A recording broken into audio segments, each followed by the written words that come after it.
तुम्ही सुद्धा या पद्धतीने भुईमुगाच्या शेंगा उकडून खाता का?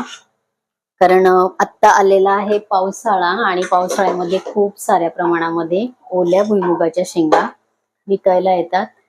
काही भागामध्ये ह्या शेंगांना जपान सुद्धा म्हटलं जातं, काही ठिकाणी भुईमुगाच्या शेंगा म्हणतात. तर ओल्या शेंगा मार्केटमध्ये खूप जास्त प्रमाणामध्ये विकायला येतात. तर आपण जर बीचवर गेलो फिरायला किंवा बाहेर कुठेही जर गेलो तर पावसाळ्यामध्ये तर आपल्याला हे बाहेर ह्या शेंगा अशा उकडलेल्या मिळतात.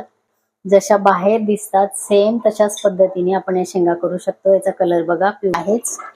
या शेंगा मी आता काढलेल्या आहे एका भांड्यामध्ये चाळणीमध्ये.